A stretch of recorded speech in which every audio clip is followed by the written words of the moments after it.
This is ContactTalkRadio.com. Consciousness in action. And you are taking action into your consciousness by tuning into Contact Talk Radio. And on TuneIn.com, Ping.fm, and UpSnap Mobile. Contact Talk Radio.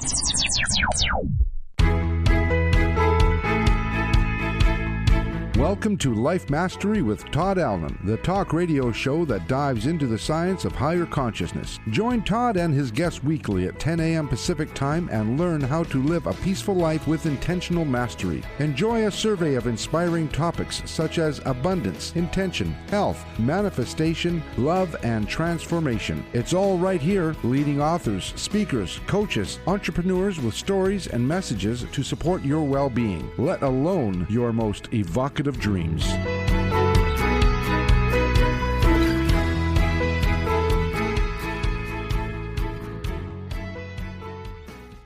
You're live. Welcome to Life Mastery Radio, the talk show that brings you great thoughts and ideas for you to use on your very own life mastery journey. As always, I like to say today is another groovy day. That's because I make it that way. And there's a couple more reasons. I get to hang out with my good friend Jackie. And Jackie and I get to hang out with really cool people that are on the cutting edge of thoughts and ideas for you to use on your very own life mastery journey. Before we get started, let's just take a minute and consciously think about getting centered and not self-centered. That's the name of Jackie's book. Yeah, it's good to be self-centered. Just centered and situated. And, you know, I like to start off by thinking about what it is that I connect to. What is it that I get power from? It could be God, it could be Allah, it could be the dude, it could be the tree outside your window. But what is it that I find solace in? I think about that. Let's take in a deep breath. And then I like to let that breath out with just a big let my essence just flow up through my heart center, throat chakra, out of my speaker box and out into the universe, and consciously think about that connection. Let's do that one more time. This time, think about your dreams, visions, and goals. Here we are. We're down to 30 days left in the year 2021. Where did it all go? But what is it that you want to be, do, or have in 2022? Think about that. Some of your goals you want to start. We're going to talk about social entrepreneurship today. So maybe you want to make a social impact somehow. We're going to talk about that. So think about those dreams, visions, and goals, in with another deep breath. And then just out with another big let those dreams, visions, and goals flow out of your speaker box, out into the universe. Now here's the deal. Allow the universe to make those come true for you. Those opportunities are coming your way, but here's what you have to do. You have to have your head up, tail out from between your legs, just like a little puppy dog, looking for those opportunities because they're coming your way. Trust me, that's the way it works. Try it. You'll like it. Hi, Jackie. How are you today? I'm good. Happy belated Thanksgiving. Happy birthday to you. Yesterday was your birthday. Happy birthday. I'd sing it, but I forgot the words. That's all right. You don't have to sing it to me. Appreciate the sentiment anyway. Yeah. Well, that's always a time for change, huh? I mean, you consider, I turned 60 this year and I was like, wow. Yeah. And then I go hang out with my mom and my uncles and all of those people for Thanksgiving. And I think, man, those people are older than me. And when I remember when they were 60, they were really old, and I don't feel that old. I think it's kind of cool. It is funny how your perspective changes as you get older, right? And then all the reminiscing too, right? At Thanksgiving, we thought back with my grandma, which would be my uncle's mother, and just things that we did and the things she did and made. And I mean, after Thanksgiving, she would take all the leftover turkey and make homemade turkey noodle soup. And then we would go back to grandma's house on Sunday after Thanksgiving and have that and visit some more. So yeah, there was a lot of memories that, we kind of forget.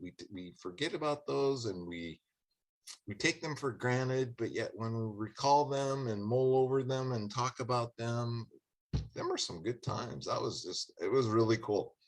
Yeah.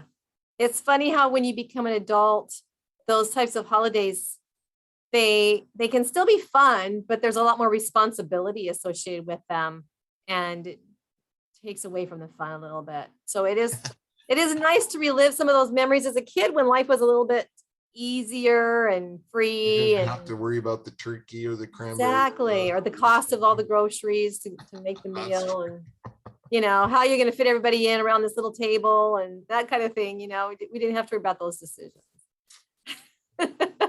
Yeah, I guess we did have that because we always sat at the little kids table, right? Yep. The little kids had their own table off somewhere away from the adults. So I know. I remember when I graduated to the adults table, it was a big deal. wow, we're reminiscing and bringing back memories as we speak. Very cool. Well, how are things at the Speak Feed Lead Project.org? Today is Giving Tuesday, everybody. Okay. It's Giving Tuesday, and it's a day when you can support your favorite nonprofit. And as our guest is going to talk about today, make an impact in the world, a social impact with a nonprofit that you care about, that you're passionate about, or you want to support. And I just happen to know one. The Speak Feed Lead Project is a Cool. 501c3 organization. And so we are looking for partners and support and gifts today on Giving Tuesday. If you go to speakfeedlead.org, there is a link on the website for Giving Tuesday, and you'll hear some videos telling you why we do what we do, and some factual information about why your donation would impact children in the world today. So I hope you'll check that out for us. And they do impact. There's nothing that there's nothing that can compare to giving a young person a voice and teaching them how they can speak that voice. And it is amazing. We're talking about social and environmental things today. I think those will come up. But Jackie and I had the opportunity to go to a speech contest by little kids, and that was big on their mind. They were speaking their voice about what they thought was going on in the world, and it blew me away. I was blown away, and I know Jackie was blown away because we talk about it a lot. Yeah. Well, and many of those speeches were actually about social issues. And these kids were what, 7, 8, 10? Yeah, 12? they were little kids, but they were fully aware of what's happening around them on this planet that we all share.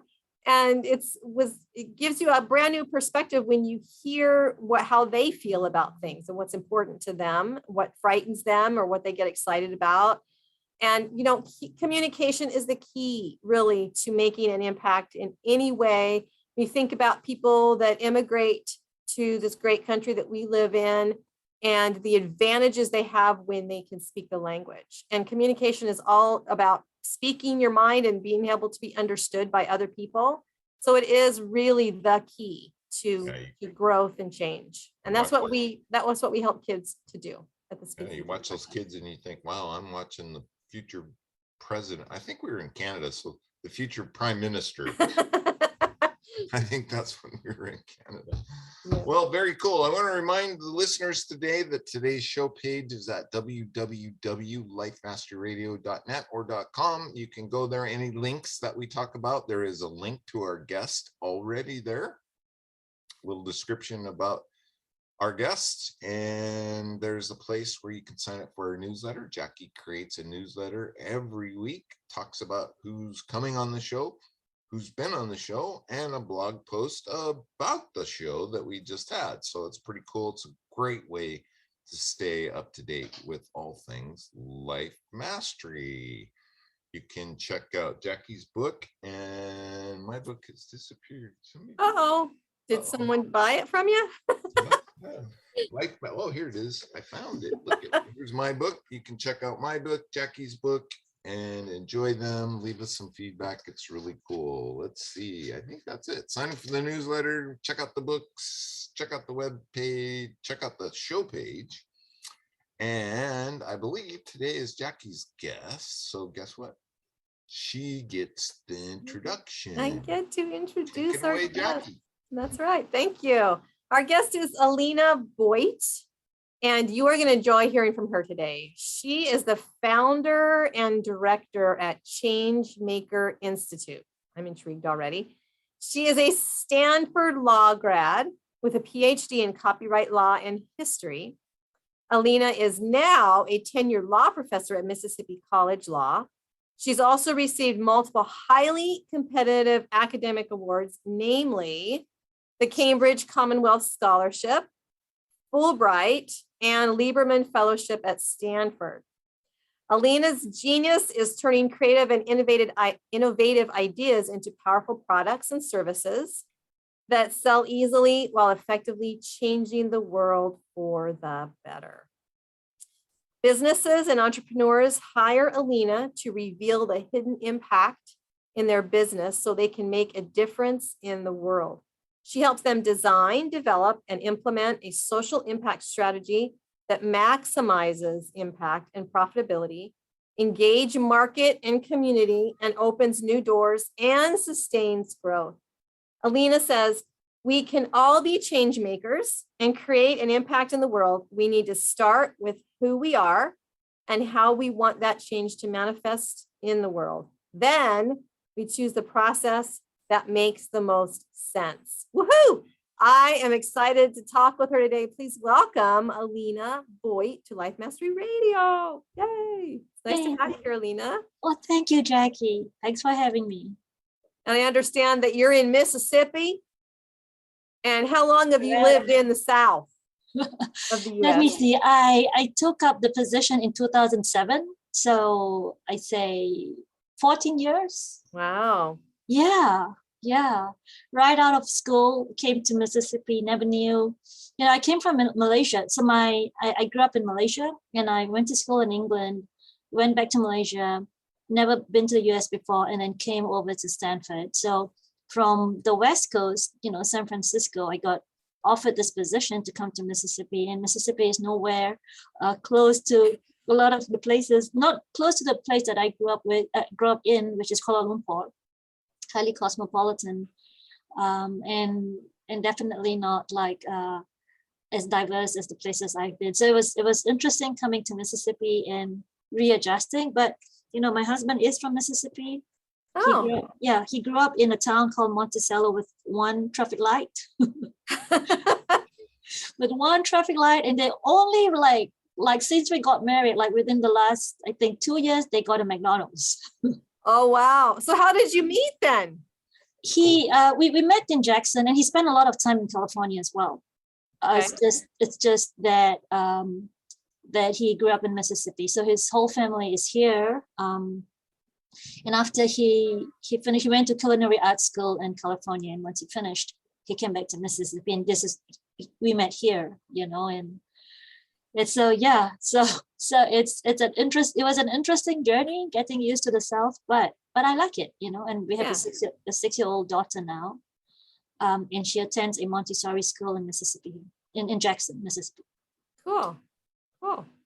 All right. Well, we've got a very interesting background as far as what you've studied, what you've learned. And I think what's most impressive about you is that you can take all of that now, and you're working on helping entrepreneurs and business owners to really do some amazing things with their own businesses. So tell us a little bit about the Changemaker Institute and what your mission is, or what you hope to create or cause to happen because of that. Yeah, so the Changemaker Institute was founded this year in March as a public benefit corporation. So I don't know if many of your listeners tuning in are familiar with the different corporate structures, but a public benefit corporation, it fulfills a social mission while being profitable at the same time. So a handful of states. It's different than a not-for-profit. Wow, Yes. I never heard that. Yes, so you're absolutely right, Todd. It's not a nonprofit in that your purpose is profit-driven, but the social mission is incorporated into the Articles of Association. So right, so I guess the primary benefit the primary purpose of a public benefit corporation isn't shareholder wealth maximization. There are other social, goals written into the company's charter. So we are incorporated as a public benefit corporation, and the primary mission is to take a lot of what we know in academia and bring it to business. So yeah, so I spent my whole life in academia. I'm still in academia, and I never really left academia, never left school. And what I've come to realize, being in teaching law and attending a lot of law conferences and conferences in academia, is that a lot of the things that we know and we talk about in academic circles never leave the ivory tower. It stays there. We talk about it there. We discuss and we debate, and then we go home and write books that only our mothers read. So business, I guess what you're saying is, so businesses never get that kind of inside scoop and that insight that you guys are talking about that could truly benefit them. Exactly. At least not in the way that they can use, and so there is so many models, like we talk about things like the prisoner's dilemma, and we talk about cost benefit analysis, and we talk about social science and social structures and behavioral economics and all that, but it hasn't been conveyed to businesses in a way that they can think, oh, this is the way, this is what the research say, and this is how I can apply it in a practical sense, and one of the things, one of the fundamental reasons why we have the Changemaker Institute is because, social entrepreneurship, as you mentioned, Todd, earlier, is becoming a huge thing. It's not that huge. I mean, people are still learning about, the idea that you can be a business and do good at the same time, And impact the impact society. And impact society, right. So it's interesting, though, that most businesses have been taught that they've got to please the consumer, right? That they're offering products, they're offering tools or resources for the consumer, and that becomes their focus. But Alina, correct me if I'm wrong, it sounds like you're saying businesses can also have a completely separate perspective from that and say, but let's also help our planet. Let's also help the global population in some way, not necessarily with our products or resources, but in sustainable ways for, our growth on the planet, right? Exactly. Wow. And they don't necessarily have to be separate. Like you say, they can be very well aligned together. And so there is a company in Mississippi. It's like, half an hour from where we live. And they sell bath bombs, like you put the fizzle in the bath and it bubbles up. The bath changes color, the water changes color. So they're based in Blackstead, near quite near to where I live. And that's what they do. They sell bath products. But the people that they employ in their factory, in their company, are marginalized women who have been in prison, women who have suffered domestic abuse, women who are in shelters. They are the people that they hire specifically. It's on their website. Musee, this company, musee.com. If you go on their website, they actually have a video of that commitment. And so when we talk about social impact, it's not something that is exclusively the responsibility or the purview of governments, right?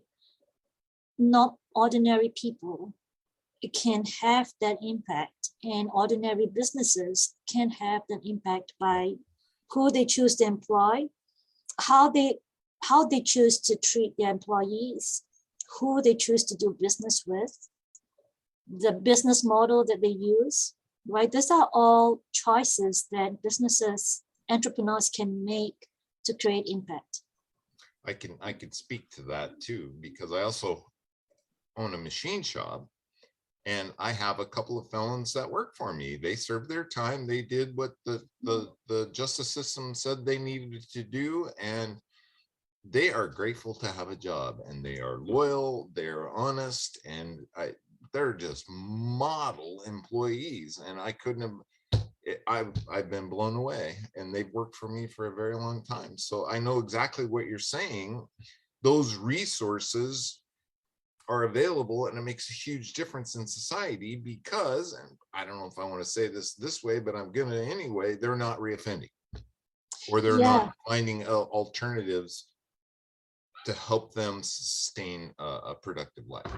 Yeah, and to be honest, Todd, without you, the rate of recidivism, I'm not sure what the rate is in Canada, but it's pretty high. If you don't have someone to take care of you once you leave prison, the rate of it's so easy to go back to a life of crime, because it's what that's the only thing you have, you know how to do, before until someone like you comes along, right? Until someone like music comes along and gives people a stable environment. Yeah, that's pretty cool. So that's an instance. Give us some more areas that entrepreneurs could consider social entrepreneurship. What are some of the other areas that applies to? Yeah, so absolutely, Todd. So do you know the brand Patagonia? Mm-hmm. Yeah, they're like my dream social impact company. But they are in the business of selling clothes. Everyone knows Patagonia is the clothing company that sells, outdoor gear and outdoor wear and, sweaters and all that. But they, inherent in their business model is this commitment to environmental preservation, right? So they used to have a different business slogan, but we are in the business of saving the planet. But you would never think that, why would a clothing company have that kind of mission? The way it's incorporated into the business is that they are very careful about causing no harm in the production of their clothes. So you think back about the distribution channels, right? The people who are actually putting the clothes together, right? Who they choose as the producer, right, of the material, and who they choose to work with. Those decisions, are handled very carefully, so that eventually the product that is produced cause the least harm as possible. Right. And not only that, when it's produced, then you take the customer through a very carefully planned journey, where when you buy the product, if it tears or something, they can send it back to Patagonia. Patagonia can repair it, right? And then when you want to dispose it, they have a way of collecting the clothes, and they can recycle it until it gets funneled through the process again, right? So it's taking very conscious decisions about what you want to do with your business and how you want to impact not just your customers, but people and the planet, right? And it's just a matter of being conscious. It's just a matter of being aware, of the different routes you can take, the different paths that are available to you as a business. Well, and as a consumer who also wants to decrease their carbon footprint, right? When I'm given a choice between buying a coat from Patagonia or from another company, I'm going to look at the fact that, if I buy a coat from Patagonia, I'm also going to be contributing to the health of the planet because of what they're doing. Yeah. And so I can feel better about that decision, because I know that I'm not going to be causing harm either, because I'm buying from a company who says we don't cause any harm. And so that makes it really cool. And I know that it's probably every day there are more and more businesses opening their eyes to this kind of thinking, right? Because we are so conscious about global warming and keeping our oceans clean and that type of thing. So how do you begin working with a company to decide what steps they can take to start on this journey? Yeah, so to start on the journey, let's just say they are a brand new company, and they suddenly realize, okay, this is something that's important to us, right? It's important to our identity, and we need to start thinking about impact. the very first thing we need to do is really get clear on what impact looks like for them, right? So what impact looks like. My path to creating impact is going to be very different from you and different and from Todd, right? Because when we come to impact, the decision to make an impact, it's usually because we've observed something, or we've seen something, or we want to make a difference that's unique to us, right? So with a company, you start with, well, what's your identity, and why are you drawn, to this impact work? So you start by getting really clear, and then you start kind of planning the way in which you want to create impact. So Patagonia, maybe, we want to address the environment, right? Muse, maybe we want to address marginalized communities, right? With the Changemaker Institute, it was, we want to connect people with important information that could help them make a difference, right? So different people will come to impact work differently. You want to start with, well, let's look at your strengths, and let's look at your weaknesses, and well, what, where are you positioned in the market, and how do we go about creating that change? And you want to start with a very specific idea about the change you want to see, right? The outcome. What kind of outcome do you want to see? And usually an impact, we know that an impact is the end goal, right? We know this is where we should go when it's good in itself. There's no, when we can address something like giving someone who came out of prison a good job, that's an end in itself. No one is going to question and say, well, that's not a good end. Do you know what I mean? So the impact has to be good in itself. And things like, addressing things like poverty, addressing things like hunger, or addressing things like environmental sustainability, those are good things in itself. And if you want to look at a really good model of, things that are good in itself, like the end impact, the ultimate outcome that you want to target your activities toward, would be the Sustainable Development Goals. And I know that in your promotional material, you had like a wheel with the Sustainable Development Goals. No one is going to say, well, we shouldn't solve poverty. There are other priorities, right? No one's going to say we shouldn't care about hunger. Let's focus on, those are things that are good in itself. So once we know what the outcome we want to get to, this is our identity, this is where we want to go, then you want to really start thinking about, well, how do we do that? We know what our ends are, right? How do we get there? You kind of want to maybe reverse engineer and kind of think about, well, what's the means to get to that end? And the means to get to that end is really 4 things, right? If you could change any one of these 4 modalities, then you can actually create change at a systemic level, like a very fundamental level. If you can change laws, if you can change norms, if you can change markets, and if you can change architecture, right? So norms would include things like culture as well. But if you could change one of these 4 things, then the change that you see is much more sustainable. And a lot of people come to social impact thinking, okay, I want to make a change, but they don't have a process to go about creating change. It's Right. like I feel good. I know this is what I feel called to do. I feel like I want to do good things in the world. But how do I go about preserving the environment, right? Or how do I go about, addressing something like diversity, right? And sometimes, that opportunity falls on your lap, like Todd, I don't know how you got connected with the people that you hire, but maybe it just came about in a natural, organic way, right? But for most people who kind of decide I want to create impact, it has to be a little bit more intentional. Like you have to kind of look for the people to work with, right? So for a company that decides one day, okay, our ultimate goal is we want kids to we want to empower kids.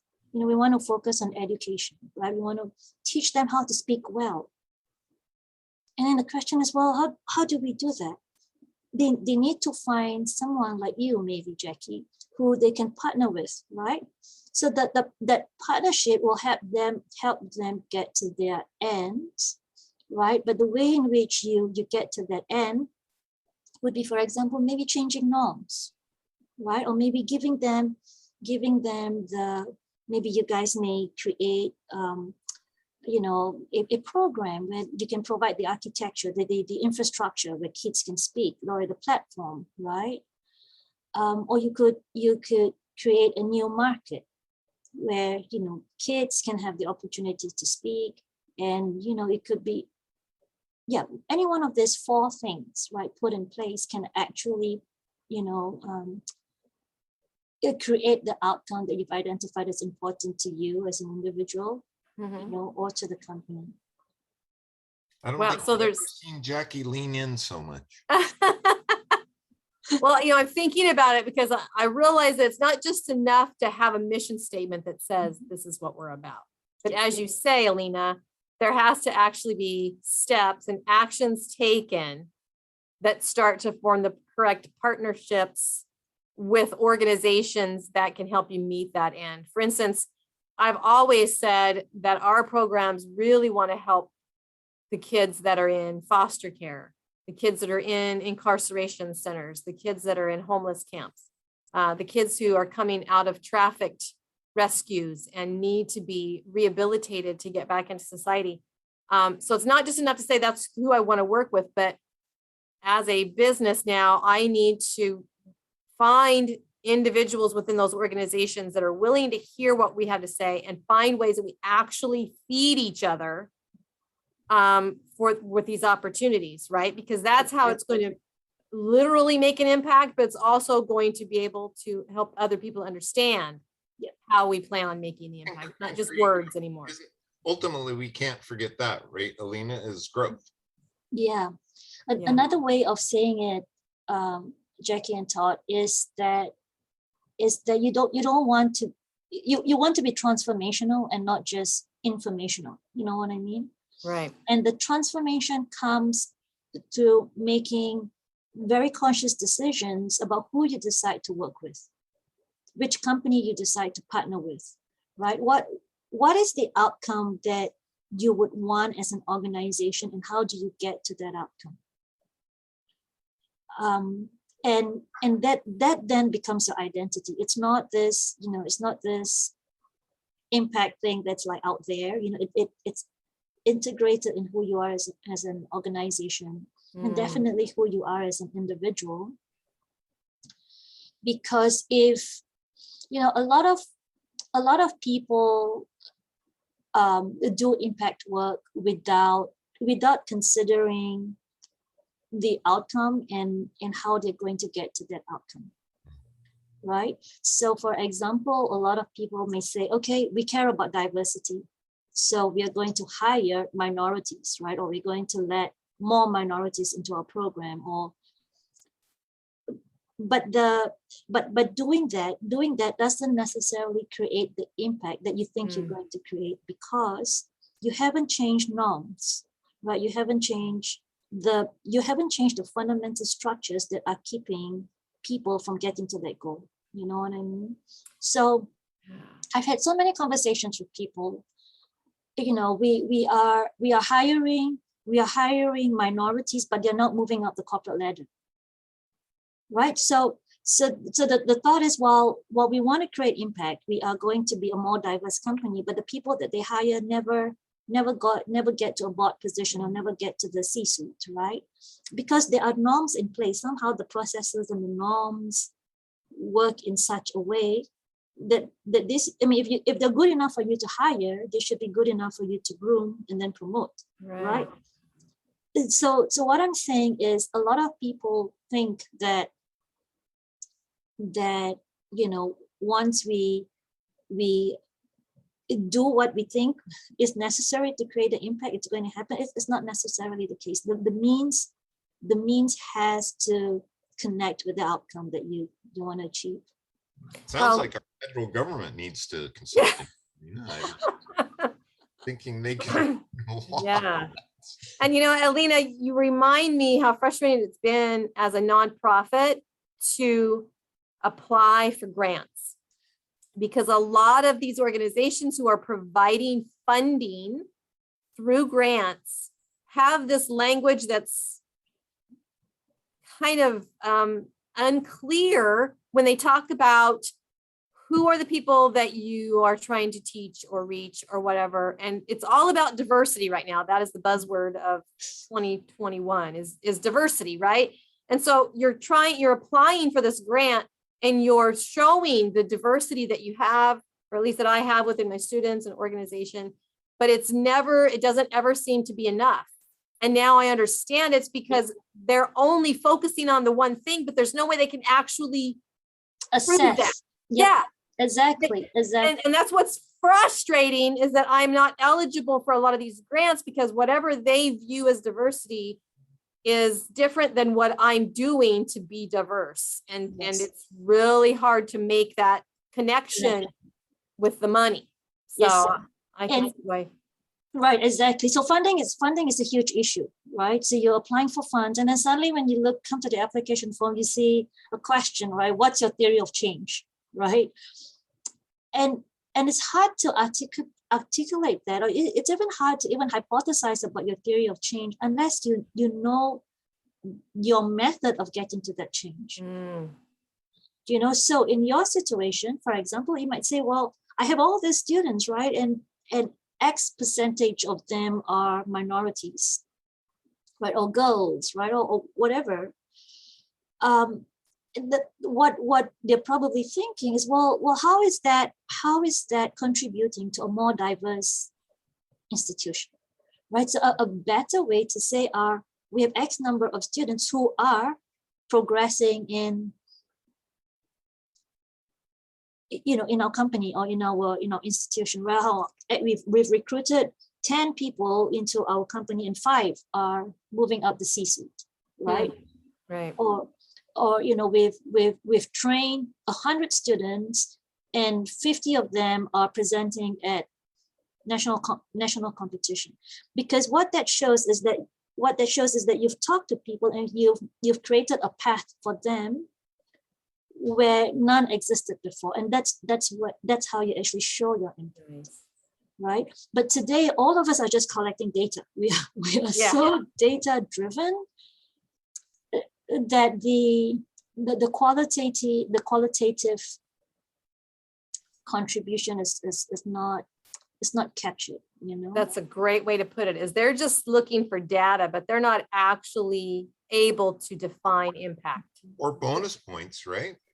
Or a talking point. Yeah. So I feel like I'm making a big impact, but they're only looking at the data and they're not being able to see how the impact is related to that data. So yeah, that answers a lot of questions for me. So so you've talked about, to make these changes, it's got to be changes in law, changes in norms, changes in markets, changes in architecture. And boy, in the last almost 2 years now of this pandemic, we've seen tremendous change, breaking all of the rules in every situation of those 4 areas.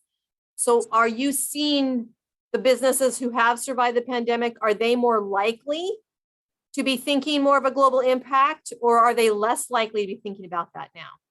What have you noticed? I think they are more likely to think about global impact. So during the pandemic, I cannot remember the statistic off the top of my mind, but a lot more people were more conscious about how they spend the money, right? And if they had a choice, they would spend it with a socially responsible company as opposed to, one that didn't care. But having said that, I would be very careful about, I would qualify that, right? So if you're a social impact company and you want to create impact, you don't want to charge $30 for a pair of socks, right? Right. And then, sell it as, buy one and we'll give one free to someone who needs a pair of socks, because no one's good. Your business model has to be congruent with your impact work. You know what I mean? You cannot just transfer the entire cost of the impact onto your customer or your consumer, because that's why it's not going to be sustainable, right? So the flip side to what we do at the Change Maker Institute is to think about that. Who's going to pay for the cost of the impact work that you're going to do? It has to be equally shared, I think.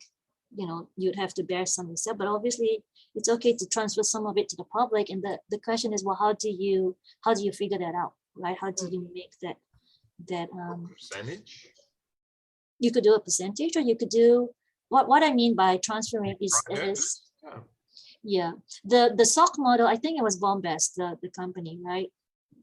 It's not sustainable. I mean, no one's going to pay, well, unless you are within the top 1%. This is something that's really important to you. Yeah. Then you would be target. So the company would then have to target at 1%. They shouldn't be targeting the rest of us who wouldn't spend $30 on a pair of socks. Right. So maybe with them, the business model is really changing their communication, right? Who are they talking to? Who do they want to draw into their, as customers, right? And maybe they should target the 1%, right? Then the model will be sustainable. But if you're targeting the rest of us, it's not a sustainable business model. So that's another part of the equation you have to figure out then is who is your target market, and how are they going to help you meet your goals? Yes, who's going to pay for the impact? Right. to put it, in a way that's easily understood. Yeah. There's so much to know. No wonder you're you're becoming successful, and it's almost like you have the knowledge. But if people want to know more, you have an event coming up and you have a website. Tell us a little bit. So if I signed up for your webinar on Monday, what kinds of things would I come away with? Yeah, so we are having what we call the Change Makers Lab on Monday. And this is a brand new to market workshop. So it's not really a webinar. It's actually structured as a workshop. And the reason why we call it Change Makers Lab is like with a lab, you go in with some preconceived material, and then you do experiment, and then you come up with you record your ideas and everything, and then you walk away with that information. That's how it's structured. So cool. It's structured as a workshop where we will provide a workbook for them to think about some of the things that we discussed today, right? What does impact look like to you? How do we get that impact? Do we target laws, right? If we target laws, then if we want to change laws, who are the people that is going to help us? Is it the ACLU, the American Civil Liberties Union, right? Or if this is our goal, who do we work with? Would we reach out to Jackie? Would Jackie be a good partner to work with, right? And so we get them thinking about their individual conception of what impact looks like. We get them to craft their own impact story that they can then tell investors, right? That they can then put up on their website. This is what our impact story is, where we take them through, what led them to think about impact and how they see themselves going forward. What kind of metrics would they use, to show that they are creating impact? And then from there, where can they how can they sign up? Is it at Alina? Your website's alinaboyte.com, is that correct? It's actually, so Alina Boyte is a personal website. The Changemaker Institute, you would go to www.changemakerinstitute.org. And there they can find out more about this lab and sign up for it. Yes, absolutely. I did also want to mention that we are so confident about the value that this lab will provide that we actually do offer like a 100% money back guarantee within 48 hours of the event. If anyone comes and feels like, well, this is not, I didn't get any value from this, it's not something that I learned anything from, more than happy to. So who should attend it then? What are the types of people that should be attending this workshop, Alina? People who are doing work with change, people who are trying to conceptualize change, people who are looking for funding and not able to answer that question, what's my theory? What's your theory of change? Yeah. People who are trying to communicate to their stakeholders. This is what, stakeholders, shareholders, customers, people that they work with. This is my vision of change, and this is how I'm going to get there. Entrepreneurs who want to do social change, consultant and coaches who are teaching people how to think about change. You definitely want to attend this workshop. So it's beneficial for people who have businesses now, but it's just as beneficial for people who might be considering starting a business. Yeah. Yep. I guess the commonality, the people that we are actually targeting are people who are actually thinking about change, and trying to communicate in a way that is both persuasive, powerful, convincing. This is our way of doing change. This is our theory of change, Right. I avoid the word theory of change because it makes some people think of a model. There's actually a model called the theory of change where you have to go through like a hypothesis and all that. What I'm trying to say is people who are actually thinking actively about change should attend this workshop. Okay. So I have a scenario. I just want to pick your brain, and I'm not looking for all of the answers, but maybe you could say, okay, this is what you would consider. So I already told you that I own a machine shop. I have a couple fellows working for me, and there is a major tech company in our area that I do work for. But they will not allow me to send those employees to work on their job site. So where would I start with? I don't want to become an activist. I don't want to, but where would I start? Which direction would I go to begin to look at how I could change that? Because it's very unfair. And I'm really shocked that it is even part of a corporation in our society today. Let me ask you, Todd, would you be willing to take a stand and say, okay, if you have that position, then I won't do business with you? Are you in a position to say that? Yeah, but I'm just a little guy compared to the bigness of the guy. Yeah, and they would just find somebody else. Yeah. So one of the things that we talk a lot about within our community and within the program is having courage to actually take a stand, because sometimes we have to take a stand. So it depends on how that looks to you. So maybe courage may be, sending them a dossier of these are the people that I have, and this is how good they are, right? I would vouch for them, give them a guarantee. If anything goes wrong, I'm willing to stand behind these people, right? Assuming that you are, right? That's one way, right? But it's really, besides being clear, besides being creative, courage, I think, is really important when it comes to social impact work, because you have to take a stand. Fear, right? So I'm a little guy. You talk a lot about being fearless, I think, and I'm just a little guy, and they're a big guy, and so that might help in my decision making of being afraid of the big guy. I will say this, Todd. When I first started the Changemaker Institute, I was terrified because here I am. I'm a law professor. I'm within the academy.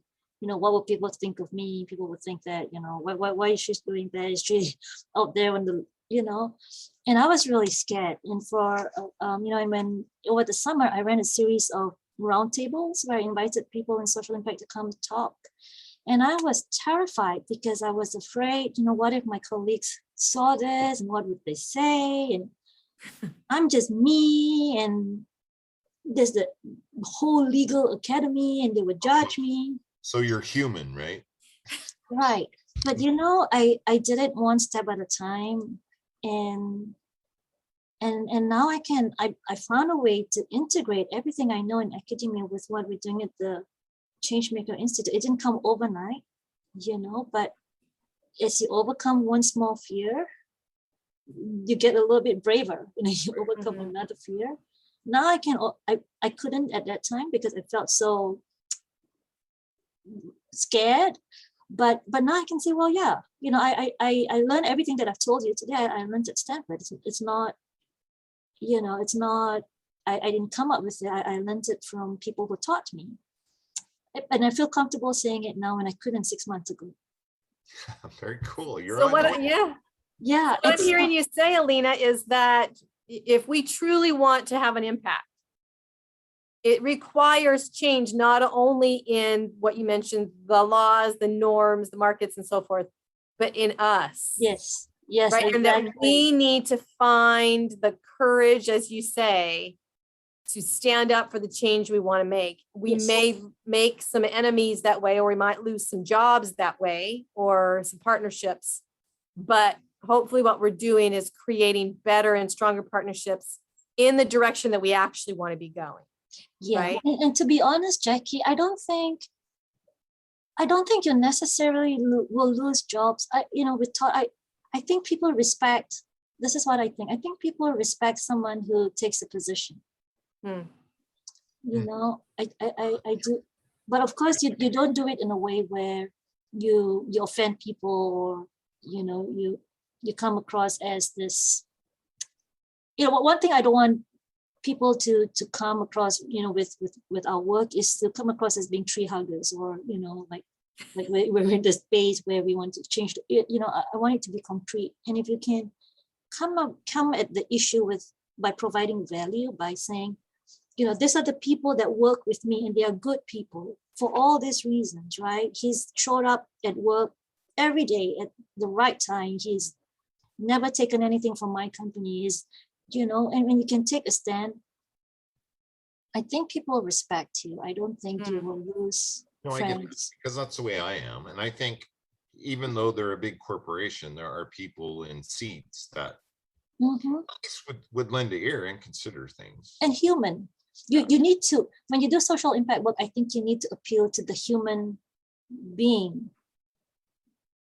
Yeah. You know, who one day might be impoverished, who will need a helping hand one day, maybe not, you know, but you want to appeal to that, to human nature, because we to be honest, collectively, we are in it together, right?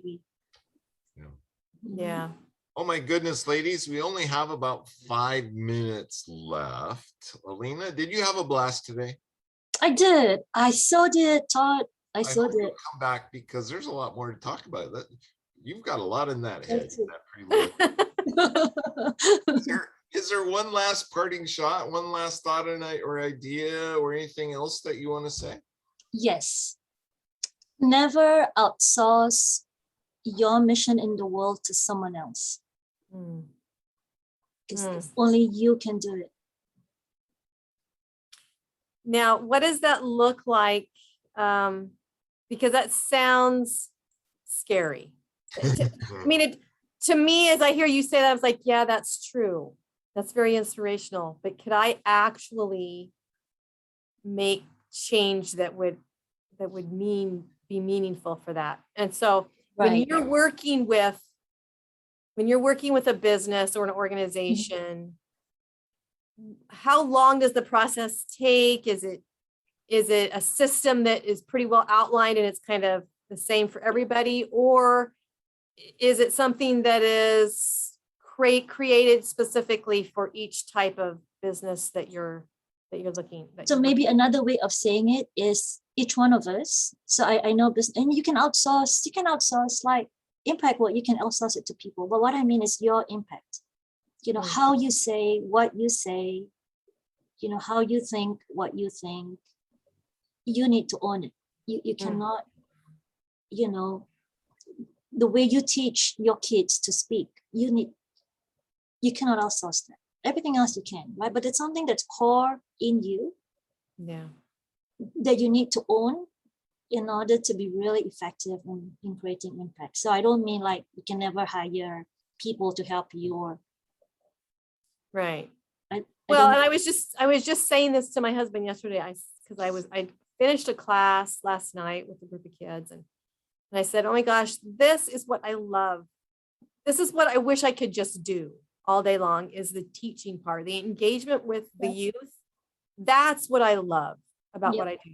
But I hate all the little business things I have to pay attention to, and all the the marketing that I have to do, and the selling of myself to all that you outsource. I know, but that's what I think I need to do, is figure out ways to outsource that so that I can really do what I'm passionate about doing, which is your impact. Yeah. All right, we got to get together. Yes. You might see Jackie at your class at the lab. Yes, we would love to have Jackie. Come to the lab on Monday. Yeah. Any takeaways, Jack? You know, Jackie, I was watching you during the show, and it's just like, oh my gosh, the wheels were turning. And well, it's because I believe every word she's saying, and for me, it's like ringing true. I know that this is part of the puzzle that I've been missing, because I've been trying to sell the program, right? Which is a great program. I have written and developed amazing curriculum, and I see tremendous progress in our kids. But what I think I'm missing, Alina, is the purpose for people to see the impact that it's actually going to make. I've tried to voice that, but I don't think I'm doing a very good job. So I think as I'm listening to you, it's like, yes, we've got to figure out how to make more impact. Talk to me, talk to us. We have an impact director, we have strategy. Talk to us. I will do that for sure. I'm sure you're going to hear from it. That's about all we have time for today. I hope you enjoyed the show, Alina. It was I did. Thank you. This was such a treat. For showing up as you. Lastly, here's the deal. Please, please, please choose to go and check Alina out. Even if you just have that little idea, look at the gears turning in Jackie's head. She's just like all over this. I know how I'm going to do some things different. That's what she's thinking.